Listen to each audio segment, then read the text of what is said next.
Drills Talk, episode 180. In this episode, we're going to discuss self-sabotage. This is based on a blog I wrote in the past entitled, We Limit Ourselves.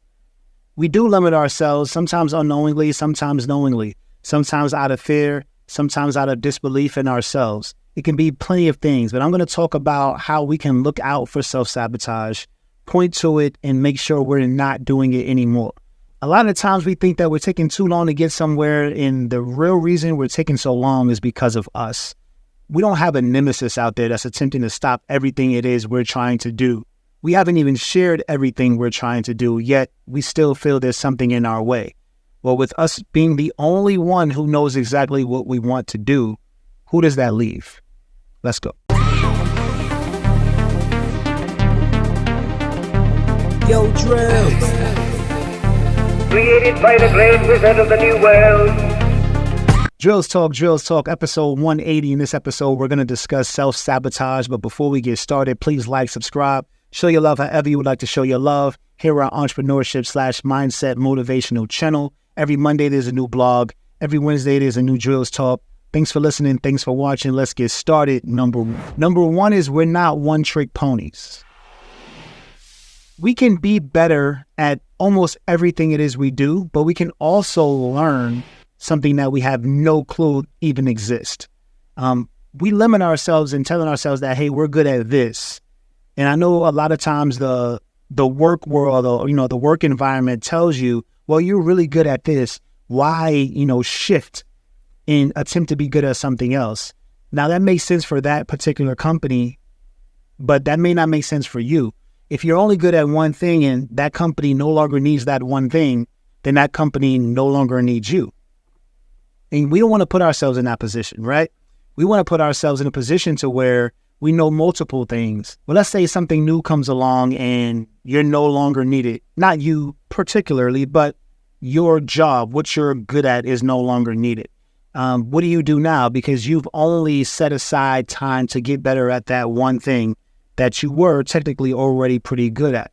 So now that you've made yourself useless, which is a form of self-sabotage, you also, on top of that, tell yourself that, I'm already good at this and I'm a novice there. And we don't like the feeling of being a novice. We've been good at what we've been good at so long, we kind of keep ourselves or turn ourselves in to one-trick ponies. But we have to understand that devalues us both in the professional world, but also in the personal world. Because if we have friends, family, or children, we are limiting ourselves to what we can pass on to them. So let's remember that it's more than just us that it matters for. Number two is perfectionism. Perfectionism is an issue because it's something we know we cannot ever obtain. But another thing perfectionism does is it enables procrastination. It's never going to be perfect, but because we're looking for perfect, we are waiting forever for this thing to be perfect. This thing, a lot of times, is us, which is self-sabotage. We're not perfect people. It's best to just start and learn with the mistakes, but we're perfectionists, right? We think that that's like an asset, but we're procrastinating. And because we are not actually starting, we're not running into those issues that are going to make us better and enable us to move forward faster. So us being perfectionists is keeping us as a novice. It's keeping us out of the know, because the know comes in doing.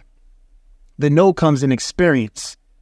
And if we are always stuck in this planning phase, this safe cocoon where nobody can tell us we're wrong and we can't fail because we're perfectionists, we're never going to get to where we want to get to. Let's get rid of that. We're not perfectionists. We're not going to be perfect, but we are going to start, and we are going to get a lot better. Number three is early life skill building. And let me explain this, because this is a part of self-sabotage that we probably don't even recognize. I did touch on us not liking being novice, right? But why is that? The reason is because we gain all of our skill very early in life, most of us. So we go to college, or we go into an apprenticeship right out of high school, right? We're gaining our skills that we're going to utilize in life from pretty much 18 to 22 to 25-ish, right? Cool. Now we're 25 years old.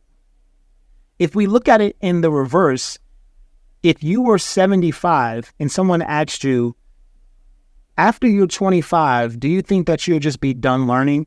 You would say, hell no, right? But that's what we tell ourselves. When we graduate from whatever we're doing, or we go from apprentice to actual, full-time worker in whatever it is we are doing our apprenticeship in, we're done learning, right? We're experts in this field, and I'm going to stick with this field. I'm going to do this for 20, 25, 30, 35 or more years, and I've learned nothing else. So I have no other skill. I have no ability to make money. I have no ability to, sell myself or my expertise in any other way or any other realm except what I learned when I was 25. Now that sounds like self-sabotage, right? Because we learn these things so early, and then we go into this work world as a novice, but it's okay, right? Because we're young.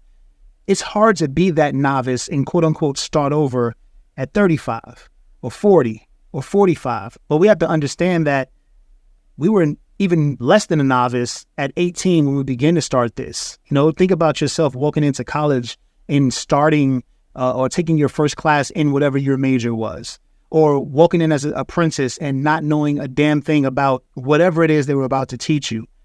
Okay, but in 4 years or 5 years, you were very comfortable, almost comfortable enough to say, I don't need to learn anything else, right? So understand that if you start something at 30 or 35 or 40 or 45, being more mature, being able to focus more, you can probably make that 5 years turn to 2 or 3 and get rid of that novice feeling sooner than you would have if you were a child or younger or in your early 20s. Let's keep that in mind. Just because we learn something early and we feel that we're good to go, it doesn't mean that we have to stop learning. We should never stop learning. Again, keep in mind that what you can pass on to everyone around you, and also make yourself more marketable if you choose to be in the work world. Number 4 is time-based shortcomings. So this is kind of tricky because it only comes around once a year. For instance, let's say it's summertime and you keep telling yourself that I don't know how to swim, right? It's only a problem really late spring through summer, right?